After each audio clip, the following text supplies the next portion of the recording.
I am now 94 years old, and I can tell you with absolute certainty that the man who cannot control himself will never be respected, will never be trusted, and will never truly be free. Listen to me closely, because what I'm about to share with you took me a lifetime of mistakes, humiliation, and hard-won victories to learn. When I was 17 years old, I stood in the streets of Philadelphia with exactly $1 in my pocket, eating a loaf of bread like a fool while people laughed at me. I had run away from my brother's print shop in Boston because I couldn't control my pride, my mouth, my need to be right. I had talent, yes, but I was a slave to every impulse that crossed my mind. And let me tell you something that might sting, but you need to hear it. Most people never escape that prison. Most people walk through their entire lives as passengers in their own bodies, servants to every craving, every flash of anger, every whisper of laziness that enters their mind. You think you're free because you can do whatever you want? That's not freedom, my friend. That's slavery with better marketing. The man who eats until he's sick, who speaks before he thinks, who cannot sit still with his own thoughts, who reaches for his device every time boredom whispers, who explodes in rage when contradicted. That man is not free. He is the most imprisoned person alive. He is controlled by everything except himself. I learned something profound during my years as a printer, a diplomat, a scientist, and a man who tried desperately to improve himself. The world does not respect power. The world does not respect intelligence. The world does not even respect success. The world respects one thing above all else: self-mastery. When you can control yourself, you become dangerous in the most beautiful way possible. You become unpredictable in chaos. You become immovable to manipulation. You become the kind of person others instinctively trust, follow, and yes, respect. And here's what most people miss about respect. It's not transactional. You can't trade favors for it. You can't buy it with compliments or manipulate it into existence with clever words. Respect is observational. People watch what you do when nobody's keeping score. They notice what you tolerate, what you excuse, what you allow to slide. I learned this during my printing days in Philadelphia. There was a competitor, a fellow named Samuel Keimer, who ran his shop like a tyrant one day and a pushover the next. He'd scream at his apprentices for minor mistakes, then grovel for their forgiveness when he needed them to work late. His mood dictated his principles. And you know what happened? His best workers left. His clients grew skeptical. His reputation crumbled not because he lacked skill, but because nobody could trust which version of him would show up. Meanwhile, I kept my shop consistent. Fair wages, clear expectations, honest dealings. When I made a promise, I kept it. When I made a mistake, I owned it without theatrics. I didn't need to be perfect. I just needed to be predictable in my integrity. That's the real power of emotional consistency. It makes you reliable in an unreliable world. And reliability, my friend, is the foundation of influence. Think about the people who've had the greatest impact on your life. I'd wager they weren't the most talented or the most charismatic. They were the steady ones, the ones who showed up, the ones whose word actually meant something, the ones who didn't need a good day to be good to you. This is what boundaries protect. Not just your time or energy, but your ability to be that person for yourself first, then for others. Now let's get practical. Because philosophy without application is just entertainment. You need a framework, something you can actually use when someone's testing your boundaries in real time. I call it the 3 gates of response. Before you react to any request, any demand, any emotional appeal, you pass it through 3 questions. Gate 1. Is this aligned with my stated priorities? Not what sounds good in the moment, but what you've actually committed to. If you said your family comes first, does this request honor that? If you said you're focusing on your health, does this demand support or sabotage it? This creates a filter that's far more powerful than any emotional reaction. Because when someone asks you to chair another committee and your gut says, I should help, you can check it against your charter. I committed to being home for dinner 4 nights a week. This role would require evening meetings. The answer becomes clear. Not from guilt, not from fear of disappointing them, but from integrity with yourself. And here's what I noticed in my own practice. The people who respected my boundaries weren't the ones I said yes to out of obligation. They were the ones who saw me honoring my commitments and thought, there's someone who knows what they stand for. The tricky part is that your values will be tested most severely by good opportunities disguised as obligations. Someone needs help moving, and they're genuinely in need.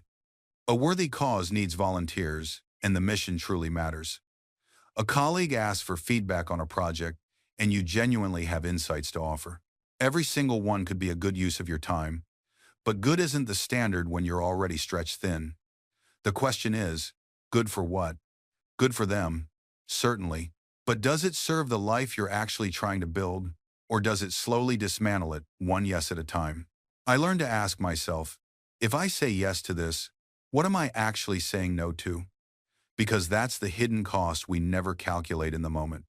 You agree to help with one thing, and suddenly you're saying no to the writing project you've been putting off, the workout you planned, the quiet evening you needed to recharge. Those invisible no's add up. They compound. And eventually, you wake up having said yes to everyone else's priorities and no to all of your own. The boundary, then, isn't just about the request in front of you. It's about protecting the space for what you said mattered when you weren't under pressure to please someone. There's a line in Proverbs that stayed with me. The simple believes everything, but the prudent gives thought to his steps. I used to think that was about caution. Now I see it differently. It's about discernment. It's about knowing when enthusiasm is clarity and when it's just noise dressed up as opportunity. I once agreed to serve on a committee because the person asking was persuasive and the cause seemed noble. But I hadn't asked the crucial question, is this mine to carry? Within weeks, I was attending meetings that drained me, advancing ideas I didn't believe in, and resenting the very people I'd agreed to help. The resentment wasn't their fault. It was mine. I'd said yes to their vision without checking if it aligned with my own. The cost of that yes wasn't just time, it was integrity, because every hour I spent on something I didn't believe in was an hour I wasn't spending on the work that actually mattered. And worse, I was teaching people around me that my commitments were negotiable, that my priorities could be rearranged by whoever asked loudest. Here's what I learned. When you say yes without conviction, you don't just lose time, you lose respect. Other people's respect, yes, but more importantly, your own. Because deep down, you know you're living reactively. You know you're being shaped by the expectations of others rather than by your own deliberate choices. And the tragedy is, we often justify it. We tell ourselves we're being helpful, flexible, team players. But flexibility without boundaries isn't a virtue. It's collapsed. There's a difference between being generous and being available for requisition. Generosity flows from abundance and choice. Being requisitioned means anyone with a need gets to draft your time and energy without your real consent. So the question isn't just, can I do this? The question is, if I do this, what am I not doing? Because the math is unforgiving. Every yes is also a no. When you say yes to that extra project, you're saying no to rest. When you say yes to that favor, you're saying no to focused work. The universe doesn't give you bonus hours because you're helpful. Here's the thing about boundaries that nobody tells you: they're not walls to keep people out. They're frameworks to keep your energy in. I learned this the hard way in Philadelphia. There was a period when I was so accessible, so eager to help every person who walked through my door, that I became utterly useless to everyone, including myself. My printing press sat idle while I dispensed advice. My experiments gathered dust while I solved other people's problems. I was everybody's hero, and nobody's, including my own. Then one day, a young apprentice said something that stopped me cold. He said, "Mr. Franklin, you're always available for everyone except yourself." That hit differently. I started saying no. Not cruelly, not dismissively, but clearly. I cannot take this on right now. That's not where my focus needs to be. I'm protecting my morning hours for deep work. You know what happened? The world didn't end. People didn't hate me. In fact, something remarkable occurred. The people who mattered most respected me more. And the people who got angry? Well, they revealed themselves as those who valued what I could do for them, not who I was. Here's a truth that'll make you uncomfortable. Some people are in your life solely to consume your resources, your time, your energy, your expertise. They're not evil, they're just operating from their own needs without considering yours. And if you never set boundaries, you're training them to keep taking. Think about it like this. Every time you say yes when you mean no, you're teaching people that your boundaries are negotiable. You're showing them that if they push hard enough, guilt you effectively enough, or catch you at the right moment of weakness, you'll fold. You become a slot machine. They keep pulling the lever because eventually you'll pay out. But when you hold firm, when you say no and mean it, something magical happens. The takers drift away, they find easier targets, and the people who genuinely care about you, they adjust. They respect your limits. They start asking, is this a good time? Instead of assuming you're always available. Your boundaries are a filter. They separate the people who love you from the people who love what you do for them. And here's what nobody tells you about that filter. It's supposed to catch things. You're not doing it wrong when people fall away. That's literally the point. I used to panic when someone got upset about a boundary I set. I'd think, oh no, I broke the relationship. No, I revealed it. There's a massive difference. When you set a boundary and someone respects it, even if they're disappointed, you just strengthen that relationship. When you set a boundary and someone fights you on it, manipulates, guilt trips, or punishes you with silence, they just showed you who they are. Believe them. I watched my sister navigate this with our mother. Our mom had this habit of calling during my sister's work presentations.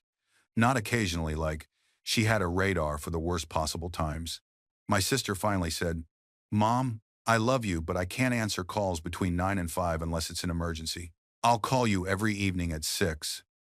A simple boundary, clearly communicated, offered an alternative. Our mother lost her mind. So I'm not important enough for you anymore? I guess I'm just a burden now.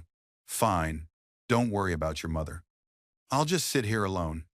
The whole guilt symphony. My sister held firm. And you know what happened? After 2 weeks of cold shoulder, our mom called at 6:15. They talked. It was fine. The boundary held, and the relationship adjusted. But here's the thing it might not have. Our mom could have chosen to stay offended, to nurse that grudge forever. And my sister had already decided that was a risk she could live with, because the alternative was organizing her entire professional life around unpredictable phone calls and living in constant anxiety. That's the trade. Boundaries cost you the version of the relationship where you're uncomfortable all the time. What you get in return is a chance at a version where you're actually present because you're not resentful, exhausted, and depleted. Now, I want to address something that trips people up constantly. You set a boundary once, you communicate it clearly, maybe even kindly, and then nothing changes. The person keeps doing the exact thing you asked them not to do, and you think, see, boundaries don't work. I tried, and they just ignored me. Here's what's actually happening. You stated a preference. You didn't enforce a boundary. There's a universe of difference between those two things. A boundary without enforcement is just a suggestion wearing a fancy hat. It's a wish you spoke out loud, and wishes don't protect you from anything. Let me be painfully clear about this. Enforcement is not punishment. It's not revenge. It's not about making someone else suffer consequences because they disappointed you. Enforcement is simply you following through on what you said would happen.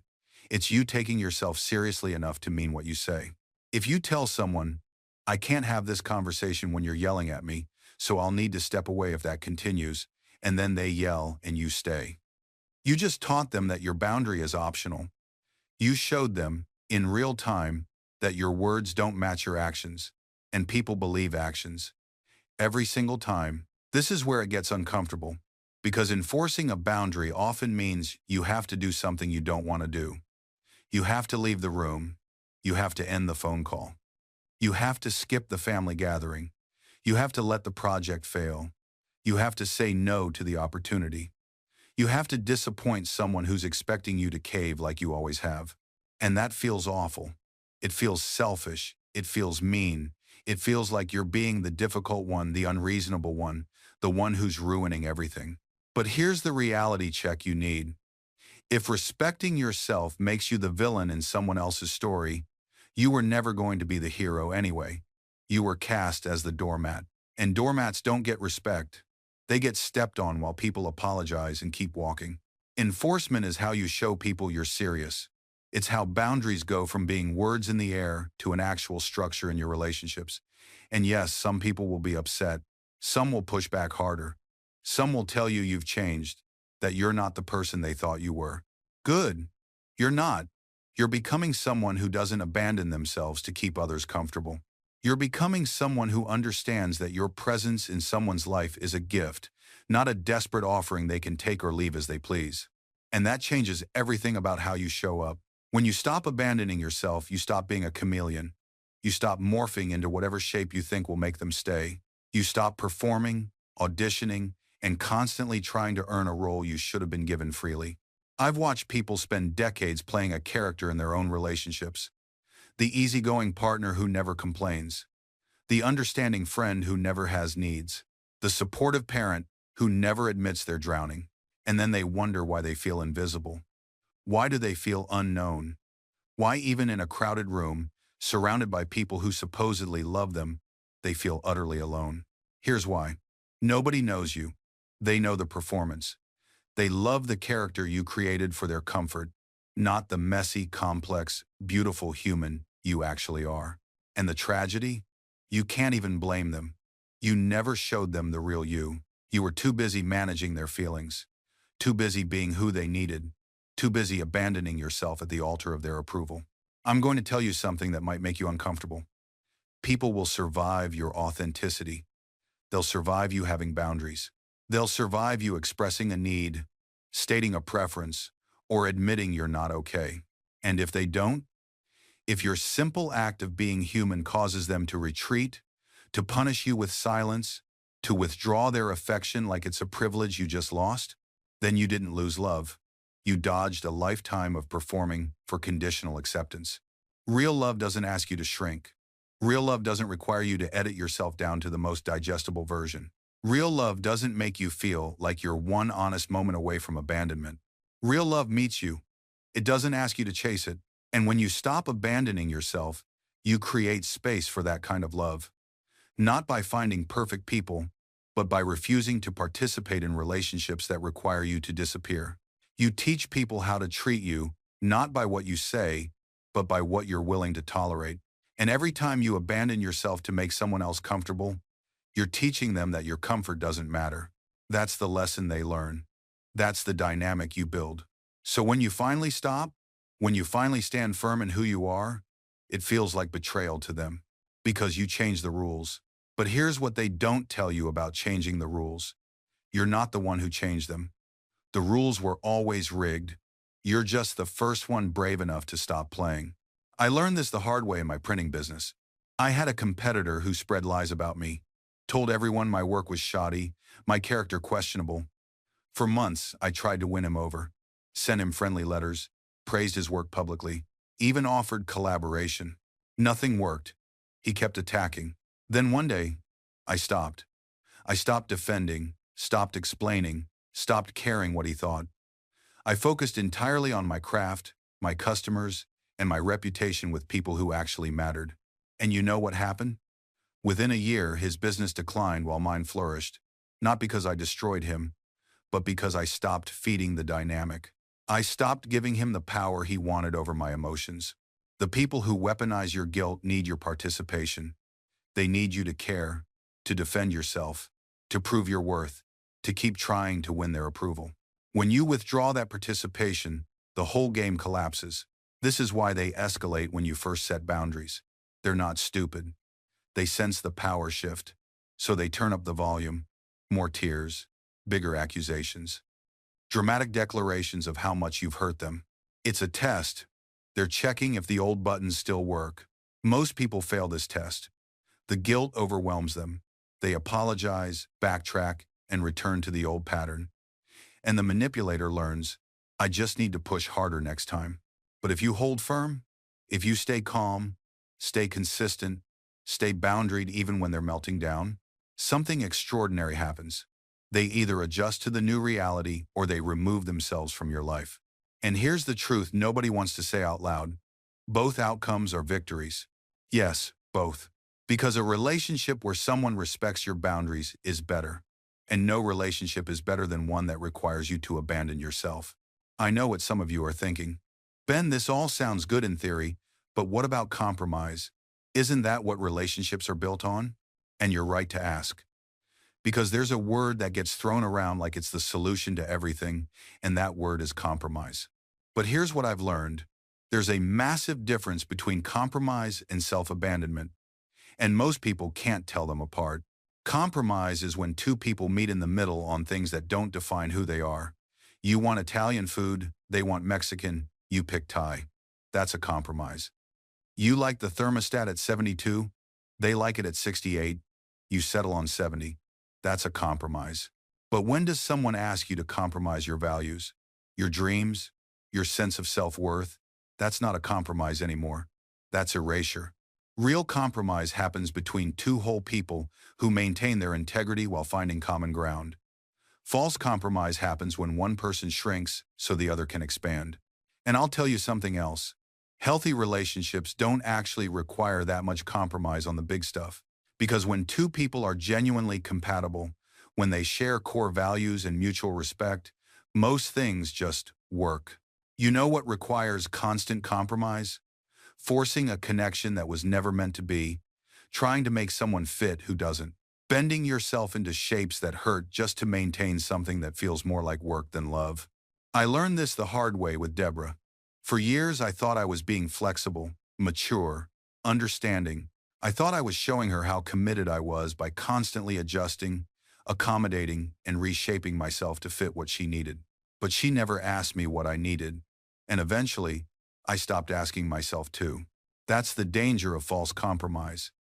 It's not just that you lose yourself piece by piece, it's that you forget you were ever whole to begin with. You start to believe that love means sacrifice without reciprocity, that devotion means silence when you should speak, that commitment means staying even when everything in you says go. And here's the cruelest irony of all. The longer you stay in this dynamic, the more your definition of love itself becomes corrupted. You forget what healthy love actually looks like. You normalize behaviors that would have horrified your younger self. The red flags you once would have spotted from a mile away, they become invisible. Or worse, you become skilled at repainting them in your mind, turning warning signs into quirks, manipulation into misunderstanding, control into care. I've watched people stay in these situations for years, and when they finally emerge, they barely recognize themselves.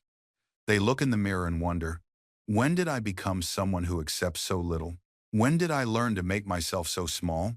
The truth is, loving the unloved becomes an addiction in itself, not to the person but to the role. You become addicted to being needed, to be the one who understands when no one else does, to be the martyr, the saint, the unconditional lover. There's a strange pride in it, isn't there? A secret superiority. You're the one with the capacity to love purely. You're the one who doesn't give up. You're the one who sees the potential that everyone else is too shallow to recognize. But let me ask you something. Is that love, or is that ego dressed in love's clothing? Because real love, transformative love, doesn't require you to disappear. It doesn't ask you to become a supporting character in someone else's story. Real love sees you. It meets you halfway. It doesn't just take and take and take until you're running on fumes, telling yourself that exhaustion is devotion. The people I've known who successfully loved someone through darkness truly helped them heal. They all had one thing in common. They never lost themselves in the process. They built a life raft big enough for two, but they never forgot how to swim on their own. They showed up for therapy appointments both for their partner and themselves. They maintained friendships that existed outside the relationship. They kept hobbies that had nothing to do with caregiving or fixing or monitoring someone else's emotional temperature. They understood that you cannot be someone's entire world without collapsing under the weight of that universe. I watched a woman once, brilliant, kind, endlessly patient, love a man through years of depression. She stayed, she supported, she encouraged treatment. But here's what made the difference. She also kept her Tuesday painting class. She maintained her morning runs. She had dinner with friends who knew her as more than just his partner. She had a therapist who helped her process her own grief and frustration. She loved him fiercely, but she didn't sacrifice herself on the altar of his healing. And you know what happened? They both made it through. because she had enough oxygen in her own mask to help him breathe when he needed it. Because she wasn't drowning alongside him, she was standing on solid ground, extending a hand. That's the partnership that works. Not the one where you're both sinking and calling it solidarity. Not the one where you've abandoned your own life to become a full-time emotional lifeguard. The one where you can say, I love you, I'm here for you, and I'm also going to take care of myself so I can be here tomorrow too. Because here's the brutal arithmetic that nobody wants to acknowledge. If you burn out, you help no one. Not them, not yourself. You just become two people who need saving instead of one. And then what was the point? You traded one tragedy for two. That's why we had to build systems, not just for the grand moments, but for the Tuesday afternoons when you're tired and the work feels meaningless. Systems don't care about your feelings. They just run.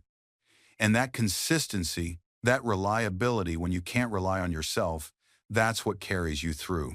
I kept a little book. You've probably heard about it. 13 Virtues, tracked daily. Temperance, silence, order, resolution, frugality, industry, sincerity, justice, moderation, cleanliness, tranquility, chastity, humility. Every night I'd mark where I'd failed, a little black dot next to each virtue I'd violated that day. People romanticize it now. They think it was some kind of enlightened self-improvement project. It wasn't. It was survival. It was me, looking at the wreckage of who I'd been, trying to build something better with whatever materials I had left. Those dots weren't judgments. They were data, just information about what happened today, so tomorrow could be different. And you know what I learned? I failed constantly. Some weeks my page looked like the night sky, all those black dots scattered everywhere, especially humility. That one never quite took. But the act of tracking, of paying attention, of having a system that asked me each day, who were you today? That changed everything. Because here's what systems do that willpower can't. They remove the decision. You don't wake up and ask yourself if you feel like working. You just work because that's what the system says. You don't debate whether you have the energy to be patient with someone. You're patient because that's the commitment you made to the process. It's like water wearing down stone. One day of following your system doesn't do much. Neither does a week. But a year, 5 years, 10. Suddenly you look up and you're not the same person. The stone has changed shape, and you didn't do it through some heroic act of will. You did it by showing up when you didn't want to. This is the secret that the productivity gurus won't tell you because it doesn't sell courses. Transformation isn't inspirational. It's mundane. It's choosing the staircase when your body screams for the elevator. It's preparing the salad when your mouth waters for the drive-thru. It's opening the document when Netflix has auto-loaded the next episode. You want to know what discipline really looks like? It looks like my neighbor Tom, whom I see every morning at 6 a.m. walking his route around the block. Rain, snow, summer heat, there he is. I asked him once how he stays so consistent. He laughed. I don't stay consistent, he said. I just go anyway, even when I don't want to, especially when I don't want to. See, Tom's not running marathons. He's not posting transformation photos. He's just walking, and he's been doing it for 11 years. Do you know what 11 years of daily walking does to a human body? To a human mind? It rebuilds you at the cellular level. Tom is 73 and climbs stairs faster than his 30-year-old son. This is what I'm trying to tell you. You're waiting for the moment when discipline feels good, when it becomes easy, when you finally have it together. That moment doesn't come. What comes instead is simply this. The action becomes who you are, not because it got easier, but because you did it enough times that your identity shifted. The you who opens the laptop at 7 a.m. is different from the you who scrolls until noon, not because you've conquered some demon, but because you've practiced being the person who opens the laptop. The practice is the transformation. The repetition is the magic. And here's what happens that nobody tells you about. After enough time, and I'm talking months, sometimes years, the lack of the action starts to feel stranger than the action itself. Missing the workout feels weirder than doing it. Skipping the writing session creates more discomfort than facing the blank page. Your nervous system recalibrates. What once required enormous activation energy now requires energy to avoid. The path of least resistance has shifted because you've worn a new groove into your being. And here's what most people miss about this shift. It doesn't feel like victory, not at first. When you finally reach the point where discipline becomes default, there's no fanfare, no trumpets, no moment where you suddenly feel like a different person. You just notice, almost casually, that you did the thing again, and then again, and the resistance that used to scream at you is now just whispering. I remember the first morning I woke up and wrote before I even questioned it. Not because I was motivated, not because I felt inspired, but because the alternative, not writing, felt stranger than doing it. That's when I knew something fundamental had changed. The identity shift had occurred beneath my conscious awareness. You see, discipline at the highest level isn't about controlling yourself anymore. It's about becoming someone who doesn't need to be controlled. The war ends not when you win every battle, but when the enemy stops showing up. But let me be clear.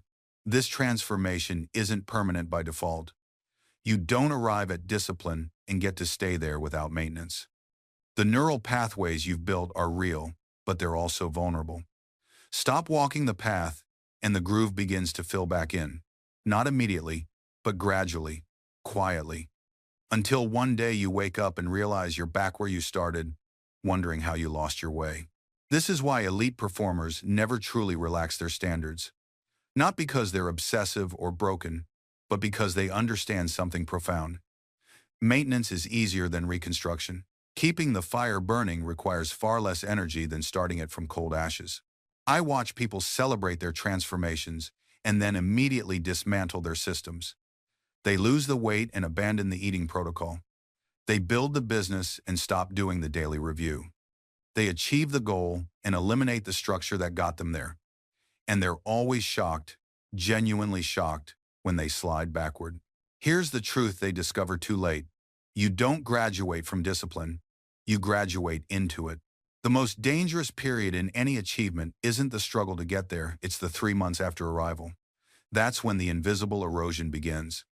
You stop doing the morning routine because you've made it.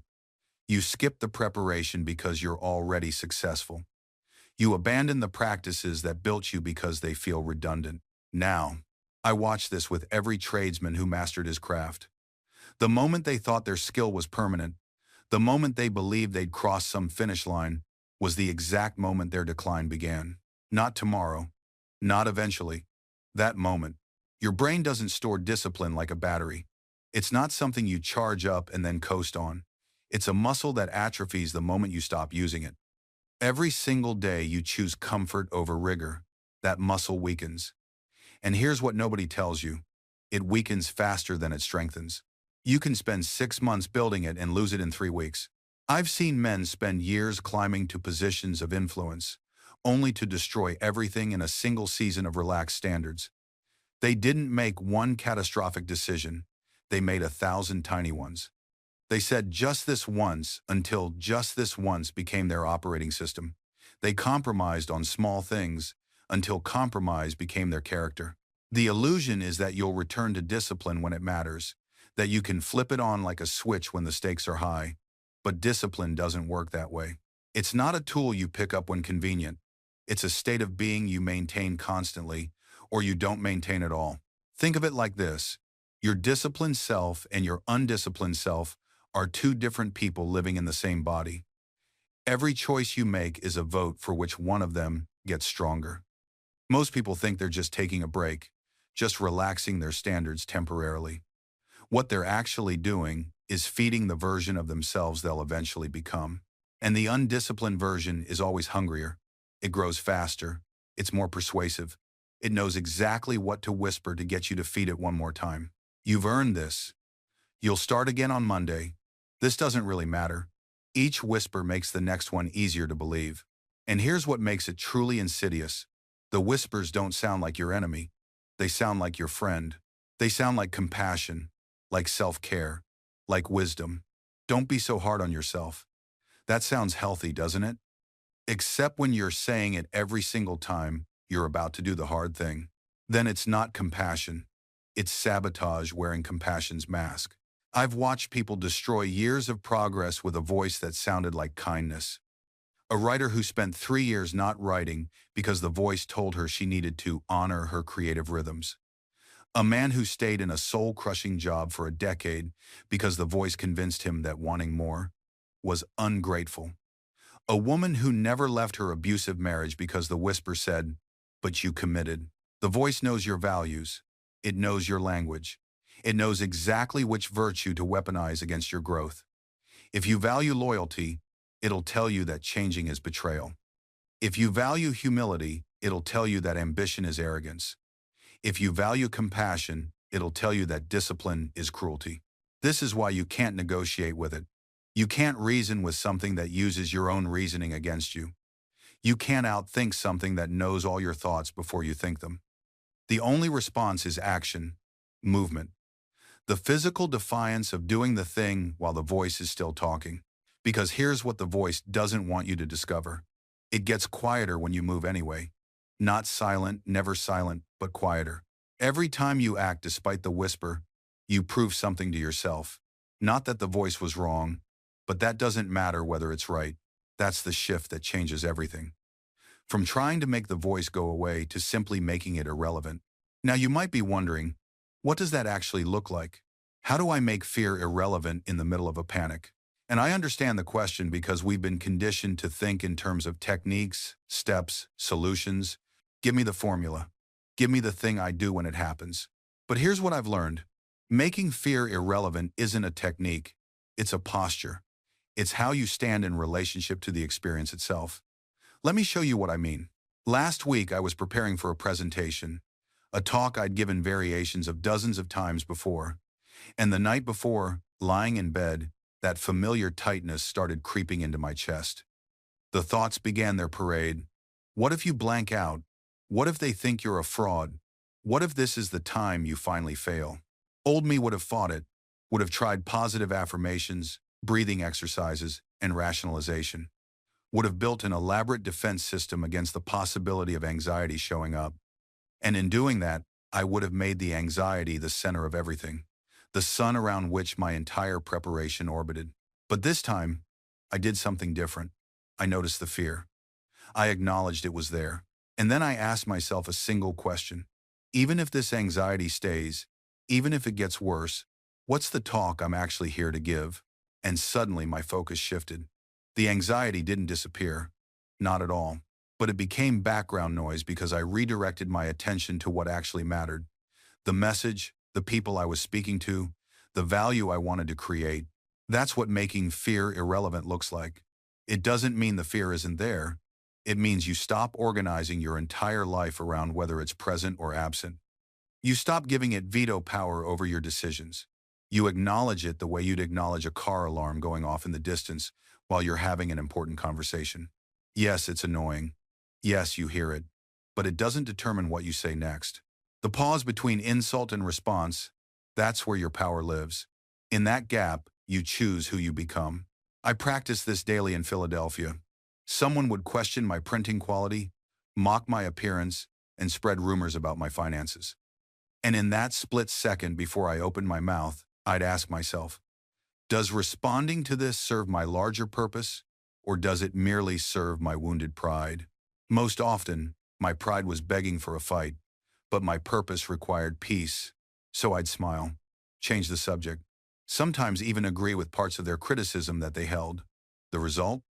While my critics exhausted themselves, shouting into the void, I was building businesses, conducting experiments, writing almanacs that would outlive us all.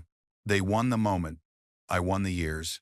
This is the discipline nobody tells you about, the unglamorous, invisible work of catching your own reactive patterns before they catch you. It's not about suppressing emotion. It's about creating space between stimulus and response, so you can choose responses aligned with who you're becoming, not who you were 5 seconds ago when you got triggered. You know what's fascinating? The people who master this aren't robots without feelings. They feel everything: anger, frustration, the sting of disrespect. They just refuse to let those feelings dictate their strategy. It's like being a puppeteer of your own behavior. The emotion pulls the string, yes, but you decide whether the puppet dances or stands still. I'll give you something practical. Before any important conversation, I'd write down my objective on a small piece of paper. Not what I wanted to say, what I wanted to accomplish. Then I'd put that paper in my pocket, and whenever I felt that reactive heat rising, I'd touch that pocket. Simple. Physical. A reminder that I had a larger game to play. That little paper saved me from destroying 100 valuable relationships. Probably saved my entire diplomatic career, if I'm honest. Because here's what happens when you respond from reaction instead of intention. You get temporary satisfaction and permanent consequences. You feel powerful for 30 seconds while you deliver that perfect comeback. Then you spend 30 days or 30 years dealing with the aftermath. The wound heals, the word remains. I learned this the hardest way during the Constitutional Convention of 1787. We were exhausted, frustrated men locked in a room through a sweltering Philadelphia summer. Every day brought new disagreements, big states versus small, North versus South, those who trusted the people and those who feared them. There was one delegate, I won't name him, for even in death some discretion should be kept, who had a gift for the cutting remark. He could slice a man's argument to ribbons with a single sentence, and he used this gift liberally, especially against those he deemed intellectually inferior. One afternoon, he demolished a proposal from a well-meaning delegate from one of the smaller states. Not just defeated, it humiliated the man who proposed it. Called his reasoning fit for a village idiot, suggested his state had scraped the bottom of the barrel in choosing representatives. The room fell silent. The delegate who'd been attacked sat down, red-faced, and barely spoke again for the rest of the convention. Here's what that brilliant, cutting delegate didn't understand. He had just lost us votes we desperately needed. 3 other delegates from smaller states, who might have been persuaded on the larger issue, now voted in a block against anything he supported, not because of the merits, but because of the insult to their fellow representative. His clever words cost us 2 weeks of additional debate and nearly derailed the entire Constitution. I pulled him aside one evening and said, "You know, you may have been right about his idea, but you were wrong about how you said it. And in politics and life, being right doesn't matter if you make it impossible for people to agree with you." He didn't understand. Men who pride themselves on their sharpness rarely do. They think the point is to win the argument. They don't realize the actual point is to win the outcome, and sometimes that requires letting someone else save face, even when you're certain they're wrong. I learned this the hard way in my dealings with the Pennsylvania Assembly. There was one particularly stubborn legislator who opposed every proposal I made on principle. He was wrong demonstrably, factually wrong on nearly every point. But he had influence, and alienating him meant alienating a block of votes I needed. So I stopped correcting him in public. Instead, I asked him questions. How would you approach this problem? What concerns you most about this proposal? I let him talk himself into corners, then gently offered solutions that addressed his stated concerns. Solutions that happened to be exactly what I'd wanted all along, just framed in his language. Within 6 months, he believed most of my initiatives were his ideas. And you know what? I let him believe it. Because the roads got built, the postal system improved, and the colony prospered. My ego got nothing, but the public good got everything. That's the real art of persuasion, making people feel like they're discovering truth rather than having it forced upon them. It's slower, it requires more patience, but it's infinitely more effective than winning arguments. Here's the thing about reputation, though it cuts both ways. A good reputation gives you the benefit of the doubt when things go wrong. A bad one means every mistake confirms what people already suspected. I saw this with John Adams and Thomas Jefferson. Adams was brilliant, absolutely brilliant, but he was also prickly, proud, and couldn't resist showing everyone how smart he was. Jefferson was equally brilliant, but he had the good sense to let others shine. When history judged them, Jefferson's reputation soared, while Adams was remembered as difficult.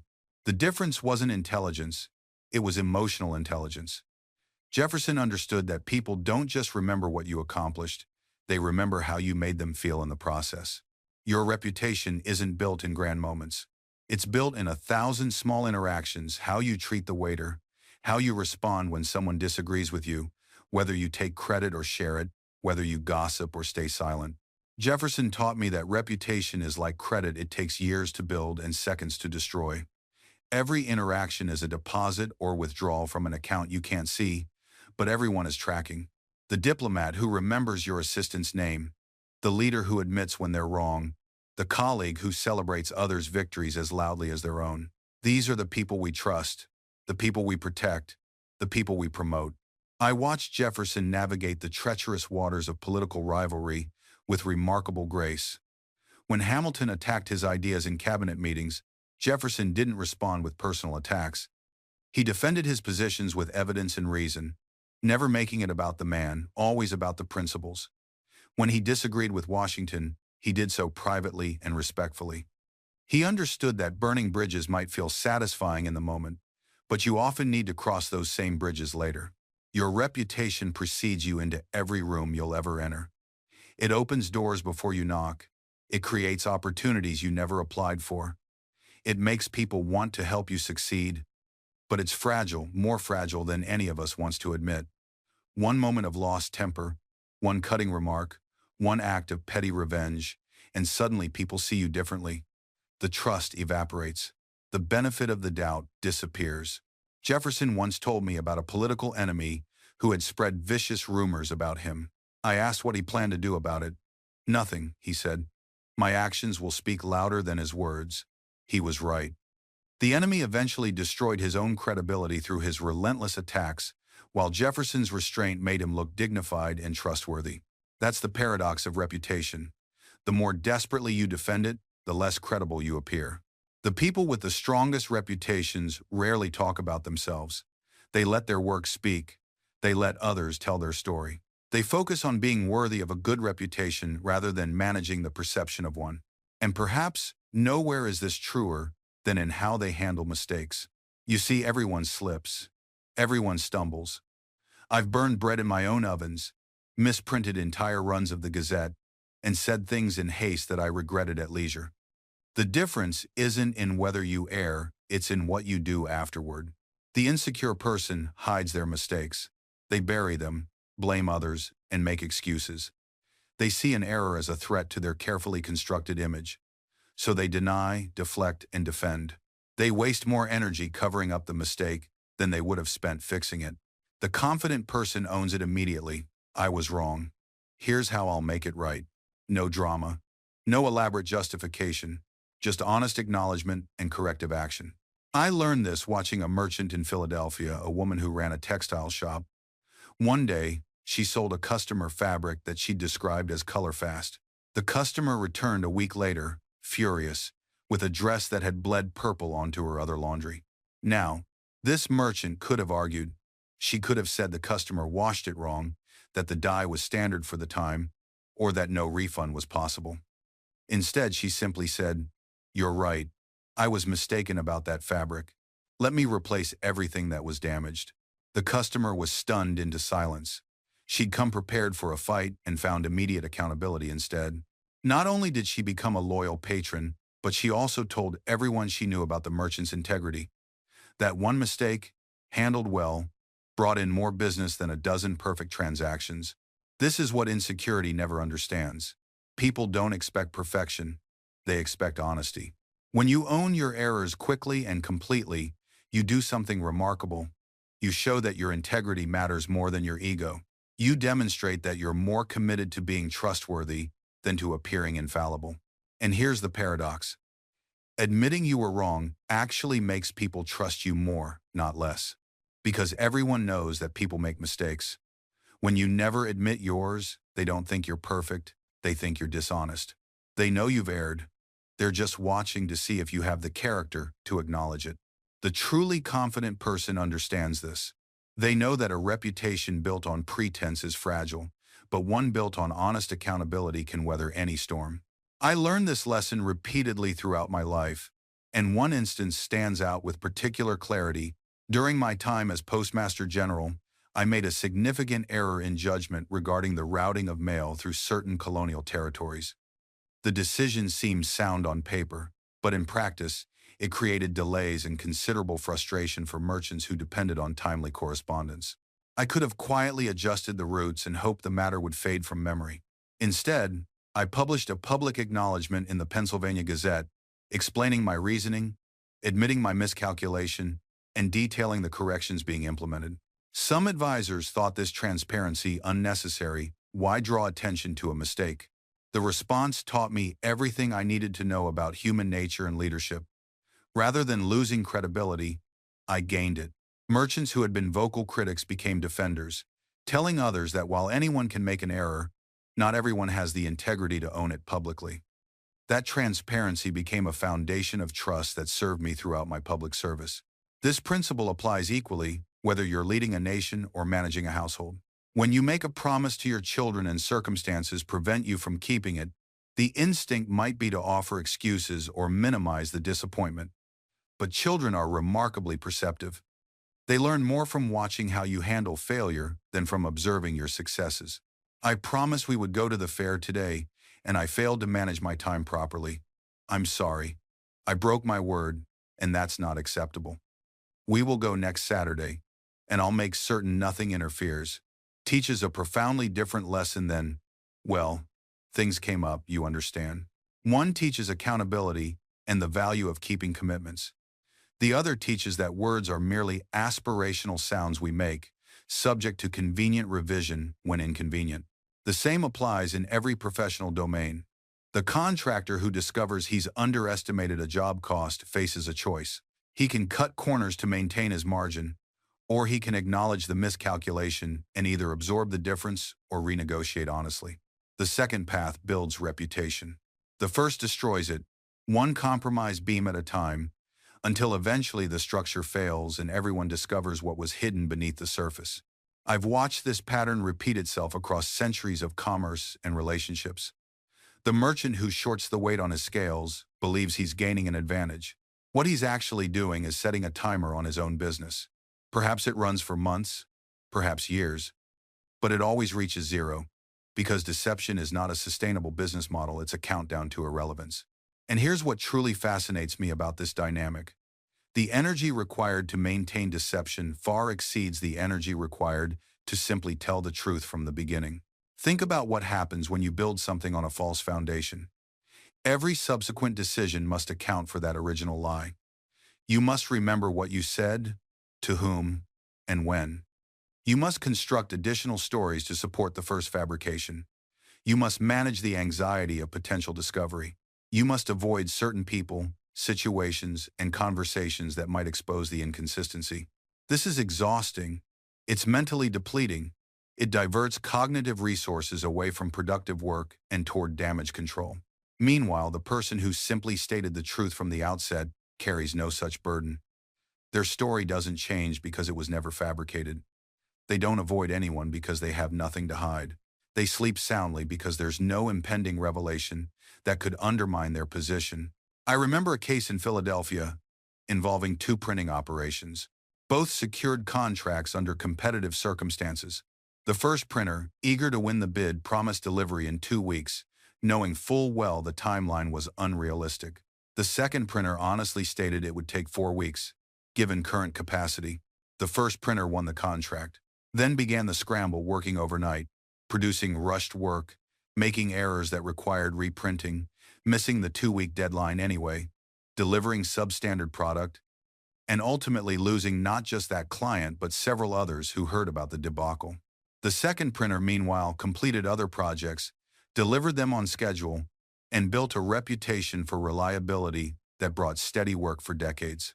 Same city, same industry, same time frame. Radically different outcomes, determined entirely by one variable: the willingness to be honest about capacity and constraints. This applies equally in your personal life. The friend who exaggerates his accomplishments must then live in fear that mutual acquaintances will compare notes. The person who inflates their expertise must avoid situations where that expertise might be tested. The individual who presents a false version of themselves in relationships must maintain that performance indefinitely or face the collapse that comes when the mask finally slips. I have observed marriages crumble not from a single devastating revelation, but from the accumulated weight of small deceptions that created an unbridgeable distance between two people who once shared genuine intimacy. I have watched careers implode not because the person lacked talent, but because they had built their reputation on exaggerations that eventually demanded substantiation they could not provide. The exhaustion of maintaining lies extends beyond the purely practical burden. There is a spiritual depletion that occurs when you cannot rest in your own skin, when even your private thoughts must police themselves against the accidental revelation of truth. You become like an actor who has performed the same role for so many years that you have forgotten which impulses are authentic and which are merely learned behaviors designed to sustain the illusion.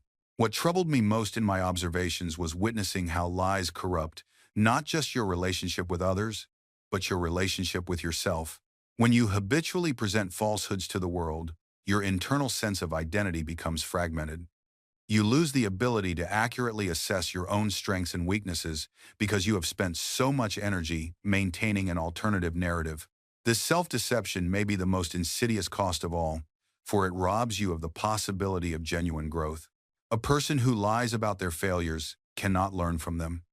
A person who inflates their successes cannot accurately understand which efforts actually produce results. The feedback loop that allows for improvement becomes corrupted, filled with false data that leads only to further confusion and misdirection. I knew individuals who seemed successful by external measures, yet lived in private anguish because they knew themselves to be frauds. The applause they received for manufactured achievements brought no satisfaction, for they knew it was not truly meant for them, but for the fiction they had created. Their successes, however real they might have appeared, were hollow because they were built on foundations of deception. The mental toll of sustained deception is considerable. Maintaining a false image requires constant vigilance. You must remember what lies you've told to whom, adjust your behavior to match your fabrications, and live in perpetual fear of discovery. This cognitive burden is exhausting. I observed this in merchants who overstated their inventory or connections. They spent more energy managing their deceptions than they would have spent simply conducting honest business. The stress manifested in their health, their relationships, and their peace of mind. And when the truth eventually surfaces, as it inevitably does, the damage is catastrophic. A reputation built over years can collapse in moments when deception is revealed. I witnessed businessmen who lost everything not because their enterprises failed, but because their dishonesty was discovered. Partners withdrew, customers fled, and opportunities evaporated. More devastating still was the loss of self-respect. How does one look in the mirror after being exposed as a fraud? How does one rebuild trust after demonstrating such profound untrustworthiness? Consider, too, the opportunities lost while maintaining pretenses. Energy spent fabricating credentials could have been invested in acquiring real skills. Time spent maintaining elaborate lies could have been used to build genuine relationships. The person who pretends to have read books, they have not lost the actual benefit those books might have provided. The person who claims false expertise misses chances to learn from those who possess real knowledge. I learned early that sincerity, the alignment of inner truth with outer expression, brings a clarity and ease to life that deception can never provide. When you are truthful about your capabilities and limitations, you attract opportunities suited to your actual talents. When you are honest about your knowledge and ignorance, you position yourself to learn from those who know more. When you present yourself authentically, you build relationships based on reality rather than illusion.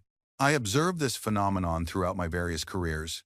In printing, I never pretended to be the finest printer in the colonies when I was still learning my craft. I acknowledged when others produced superior work, studied their techniques, and gradually improved my own. This honesty didn't diminish my reputation, it enhanced it, because clients knew they could trust my word about what I could deliver and when. In science, I never claimed expertise beyond my actual knowledge. When presenting my electrical theories, I openly admitted the limitations of my understanding and invited others to test and refine my hypotheses. This intellectual humility didn't make me less credible. It made my validated discoveries more trusted, because people knew I wouldn't overstate my findings.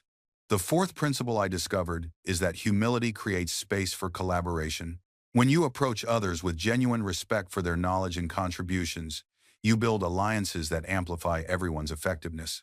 Pride creates competitors and rivals. Humility creates partners and allies. I learned this principle profoundly during the Constitutional Convention. That gathering brought together some of the most brilliant, opinionated, and proud men in America. Each arrived convinced of the righteousness of their particular vision for the new government. Had we all remained locked in prideful certainty, we would have left Philadelphia with nothing but bitter division. Instead, we practiced humility. We listened to perspectives different from our own. We acknowledged when others raised valid concerns about our proposals. We compromised not because we were weak, but because we recognized that wisdom existed beyond our individual viewpoints. I myself stood before that convention, near its conclusion, and delivered what I considered one of my most important speeches. I confess that there were several parts of the Constitution I did not currently approve, but I wasn't certain I would ever approve them. I acknowledged that having lived long, I had experienced many instances of being obliged to change opinions even on important subjects, which I once thought right but found to be otherwise. This admission didn't undermine my credibility, it strengthened the document we were presenting. By modeling intellectual humility, I helped create an atmosphere where others could also set aside absolute certainty in favor of practical wisdom. Think about your own collaborations. How often does pride prevent productive partnerships? Someone proposes an idea that might actually be superior to yours, but pride prevents you from acknowledging it. Someone offers help you genuinely need, but pride makes you refuse it. Someone possesses expertise that would benefit your project, but pride prevents you from deferring to their judgment. This pattern played out in Philadelphia councils more times than I care to count. I watched brilliant men sabotage promising initiatives simply because accepting another's contribution felt like admitting their own inadequacy. The wounded ego became more important than the worthy outcome. Let me share a particular memory that illustrates this perfectly.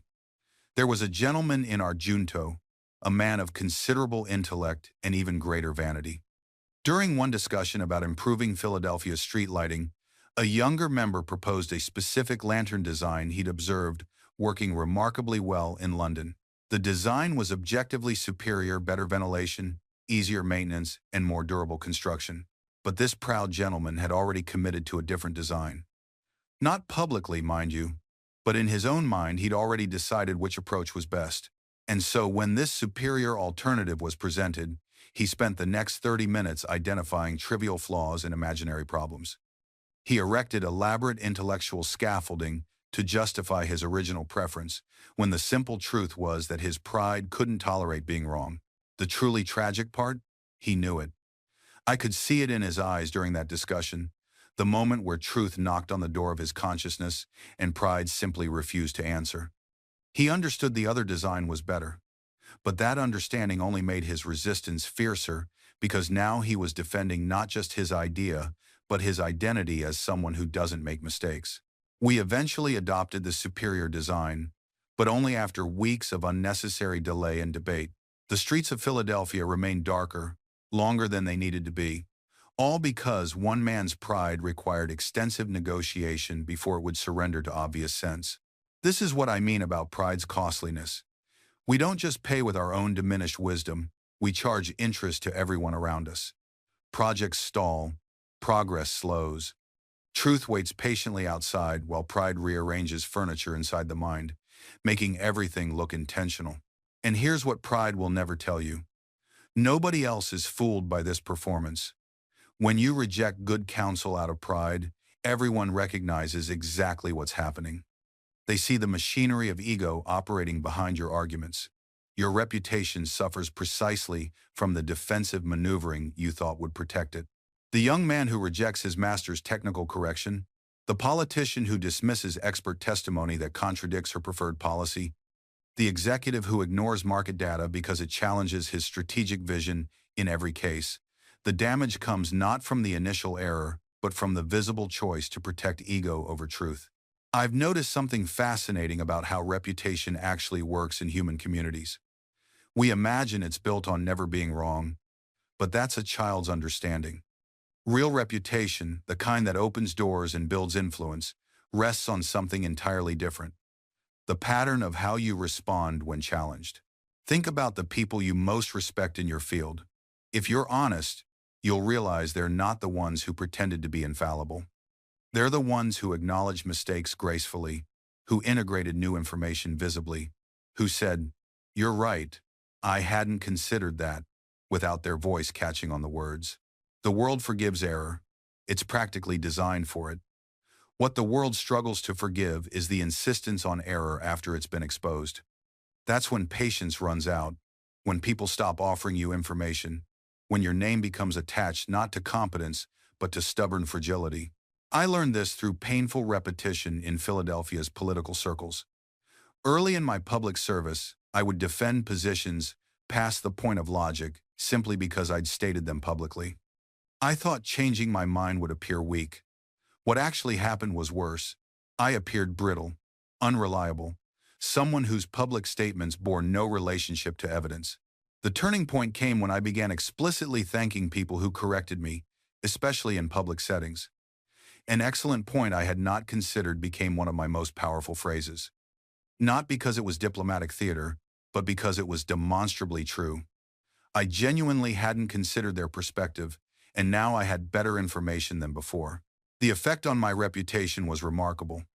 People began seeking my input more, not less. Why? Because they trusted that I was working with the best available information, rather than defending a predetermined conclusion. My opinions carried more weight, precisely because everyone knew I'd abandoned opinions before when evidence demanded it. And perhaps that's the most crucial insight I can offer you about changing minds. You can't change someone else's mind while simultaneously refusing to let them change yours. Think about that. Really sit with it. Every time you enter a conversation with your conclusion welded shut, you're not having a dialogue. You're performing a monologue and expecting applause. The other person can feel it. They sense immediately that you've come not to think together, but to win. And the moment they detect that rigidity in you, their own defenses rise like drawbridges over a castle moat. I learned this most powerfully during the Albany Congress of 1754. I had drafted what I considered a brilliant plan for colonial union. Brilliant. I was convinced of its elegance, its necessity, its inevitability. I presented it with the confidence of someone who had already won the argument in his own mind. It failed spectacularly. The colonial assemblies rejected it. The British government dismissed it. My beautiful plan died before it could draw a breath. And you know what my first instinct was? To blame everyone else for their stupidity. To tell myself they simply couldn't grasp the genius before them. To harden my position and become even more entrenched. But I caught myself. I forced myself to ask, what if I'm missing something? What if their objections contain wisdom I haven't considered? So I went back. I listened. Really listened. Without the running commentary in my head preparing my rebuttal. I heard their fears about loss of local autonomy. I understood their suspicion of centralized authority. I recognized that their concerns weren't obstacles to work around. They were valid perspectives I had failed to integrate. Years later, when we faced similar questions about the Union, I approached them differently. I came with proposals, yes, but also with genuine curiosity about what others saw that I didn't. I created space for my own mind to be changed, even as I hoped to influence others. That openness became my greatest tool of persuasion. Because here's the paradox. The more willing you are to be wrong, the more credible your rightness becomes. The more flexible you're thinking, the more others trust your conclusions. I discovered this when I changed my position on paper currency. In my youth, I'd written pamphlets arguing that Pennsylvania needed more paper money. I believed it passionately. But decades later, after witnessing inflation devastate families, after seeing how colonial currencies lost value, I publicly reversed my stance. Some called me a hypocrite, but most respected that I'd let evidence change my mind. That's intellectual courage. Not stubbornly defending yesterday's conclusions, but having the strength to evolve when reality demands it. And I applied this principle to listening, truly listening, not just waiting for your turn to speak. Most people hear words but miss the meaning. They're so busy preparing their rebuttal that they never absorb what's actually being said. I made myself ask questions instead of making statements. What makes you think that? Could you help me understand your reasoning? What would change your mind? These weren't rhetorical tricks. I genuinely wanted to know. Because here's what I learned. People don't resist ideas, they resist feeling diminished. When you argue to win, you make them lose, and humans will defend a weak position forever rather than suffer that loss. But when you argue to understand, when you make space for their dignity even as you challenge their thinking, something shifts. The goal isn't victory, it's true, and truth emerges from dialogue, not domination. I remember a debate about taxation in the assembly. A colleague insisted a particular levy would destroy commerce. Instead of countering with my own predictions, I asked, what evidence would convince you otherwise? What would we need to see? He paused, thought, then proposed actual metrics. Within weeks, we had data. The tax passed, but he didn't feel defeated, he felt heard. And the next time we disagreed, he came to the conversation already open, already willing to examine evidence together. That's the ultimate persuasion. Not winning the argument, but building a relationship where arguments become collaborative searches for what's actually true, where being wrong together becomes more valuable than being right alone. Now I want to address something that might be bothering you. You might be thinking, this all sounds wonderful in theory, Ben, but what about when someone is genuinely dangerously wrong? What about misinformation? What about beliefs that actually harm people? Valid question. And here's where I need to be crystal clear. Humble inquiry doesn't mean accepting every idea as equally valid. It doesn't mean pretending that facts don't exist or that all opinions deserve equal weight. What it means is changing your approach to correction. I've watched modern debates about vaccines, climate change, and political ideology. I've seen people try to fight misinformation with mockery, with fact dumps, with angry corrections. And I've watched those approaches fail over and over because they trigger exactly the defensive mechanisms we've been discussing. Here's what actually works. You start by understanding why the belief makes sense to them. Not whether it's objectively true, but why it feels true from their perspective, given their information sources, their experiences, their community. When someone believes something false, there's always a reason. Maybe they trust a source that seems credible to them. Maybe the false belief solves an emotional need. It makes sense of a confusing world, or it aligns with their identity, or it gives them a sense of control. If you don't understand that reason, you can't address it. You'll just be shouting facts at feelings, and feelings will win every time. I once watched a doctor change someone's mind about vaccines. Not by lecturing, not by sharing statistics. He said, I'm curious what you've heard that concerns you, because I genuinely want to understand where this worry is coming from. And the parent talked about a neighbor's child, about stories on social media, about not feeling heard by previous doctors who dismissed her questions. The doctor listened to all of it. Then he said, that makes complete sense why you'd be concerned. If I'd heard those stories and had that experience, I'd be worried too.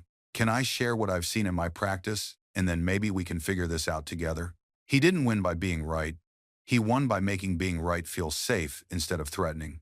The physician understood something profound. People don't resist your truth. They resist the feeling that accepting your truth means they were wrong. And here's where it gets interesting. The absolute worst thing you can do in that moment is what most people do instinctively. You see someone clinging to a harmful belief, and you think, I just need better evidence. I just need to explain it more clearly. I just need to show them they're wrong. So you come back with more facts, better statistics, clearer logic, and you watch, bewildered, as they dig in harder. I've seen this play out thousands of times. A friend believes something demonstrably false. You care about them, so you bring them proof. And instead of thanking you, they get defensive. They find holes in your sources. They change the subject. They accuse you of being condescending. And you think, why are they being so irrational? But here's what I learned. Often too late. They're not being irrational. They're being human. Because when you approach someone with facts designed to prove they're wrong, no matter how politely you phrase it, their brain doesn't process it as helpful information. It processes it as a threat. Their identity says, I'm someone who makes good judgments. Your facts say, you made a bad judgment. And the mind will twist itself into knots to protect that identity. This is why arguing facts rarely changes minds. You're not in a fact fight. You're in an identity fight, and identity always wins. The physician understood this. He didn't say, let me prove you're wrong. He said, let me show you what I've seen, and we'll figure it out together. Same destination, completely different journey. He removed the threat. He made space for the patient's concerns to coexist with new information. He didn't ask her to abandon her old self to become right. He invited her to expand her old self with something new. And that small shift, that changes everything. Because once you remove the threat, once you make it safe to change, people don't need to be convinced. They convince themselves. And here's what I learned about making change safe. It isn't about reducing the actual risk. It's about reducing the perceived times risk. When I wanted Philadelphia to adopt street lamps, I didn't demand that the city fund them immediately. I put one outside my own door first. Let people see it work. Let them walk past it on nights and feel safer. Let them realize without any pressure that maybe this wasn't such a radical idea after all. I made the first step so small, so harmless, that rejecting it felt more foolish than accepting it. You can do this with anything. Want someone to read a long book? Don't hand them the book. Mention one idea from it in conversation. Let them get curious. Want someone to try a new method? Don't overhaul their system. Suggest one tiny tweak. Let them see it work. Every big change is just a series of small, safe steps that people didn't realize they were taking until they arrived somewhere completely different. But here's the part most people miss. You can't just make change safe and walk away. You have to stay present through the messy middle. Because change, even safe change, is uncomfortable. There's always a moment, usually right after the initial excitement fades, when people think, this was a mistake, I should go back. That's when they need you most. Not to convince them again, not to lecture them, just to remind them why they started. To normalize the discomfort. To say, yes, this feels strange, it's supposed to, you're doing something new. When the first lending library was struggling, when people weren't returning books on time, when some members wanted to quit, I didn't scold them about responsibility. I just kept showing up, kept the doors open, kept reminding them what we were building together. I made persistence easier than quitting. And here's what I watched happen week after week. People who'd missed 2 sessions would show up for the third. People who'd been silent for a month would suddenly contribute an idea that changed everything. The consistency I maintained became the bridge they walked back across. I stopped measuring success by perfect attendance, started measuring it by return rate, by second chances taken, by the number of times someone came back after falling away, because that's the real metric of community strength. Not who never leaves, but who keeps coming back. Asterisk, asterisk. The principle of strategic renewal. Asterisk, asterisk. Here's something I learned from my printing business that applies perfectly to community building, the concept of strategic renewal. In my shop, I didn't wait until the type was completely worn out to replace it. I didn't wait until the press broke down to maintain it. I had a system of continuous renewal. Replace a little, maintain constantly, never let degradation accumulate. Your community needs the same approach. I've watched too many community builders operate in crisis mode, only paying attention when something breaks, only engaging when numbers drop, only innovating when people complain. That's reactive management. And reactive management kills momentum. I built renewal into my rhythm. Every month, I'd refresh one core element of the community structure. Maybe it was updating the welcome process. Maybe it was retiring an outdated ritual and introducing something new. Maybe it was reconnecting with founding members to remember our original vision. The key was continuous, incremental renewal, never letting things get stale, never assume that what worked last year would work forever. I treated the community like a living organism that needed constant nourishment, not a machine I could build once and forget about. And I was strategic about it. I didn't change everything at once that creates chaos. I didn't change anything that creates stagnation. I changed one thing at a time, deliberately, with intention. I'd announce it clearly. Friends, we're evolving our discussion format to serve you better. Not apologizing, not being defensive, just confident, continuous improvement. The result? The community stayed fresh without losing its identity. People experienced novelty without losing familiarity. We evolved without losing our essence. Because communities that don't renew themselves don't die dramatically, they fade slowly, member by member, until one day you look around and realize you're speaking to an empty room. I refused to let that happen. Kept renewing, kept refreshing, kept the garden tended. And perhaps that's the final secret, that the work is never truly finished. There is no moment where you cross some invisible finish line, dust off your hands and declare, "There, I am now completely wise." The very idea is laughable. I am still learning, still questioning, still making mistakes, though hopefully smaller ones, less often. Even now, in this strange twilight of my life, I find myself reconsidering beliefs I held for decades, testing them, refining them, sometimes discarding them entirely. Because wisdom isn't a destination, it's a direction. You're not trying to arrive. You're trying to keep moving toward truth, toward understanding, toward becoming slightly better than you were yesterday.